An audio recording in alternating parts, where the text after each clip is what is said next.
ये बिल्ली एक गहरा गड्ढा खोदती है और फिर एक पहाड़ पर खड़े होकर दूरबीन से देखती है कि एक बकरी गड्ढे में गिर जाती है। फिर बिल्ली उसे एक ठेले पर रखकर अपने घर को ले आती है और उसे अच्छे से नहलाकर उसका मीट काटने लगते हैं और फिर लहसुन प्याज को एक जगह मिक्स करके मीट को भूनने लगते हैं।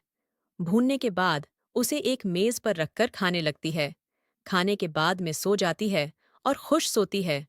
सुबह उठकर अच्छे से ब्रश करती है। ब्रश करने के बाद आटा गुड़ने लगती है।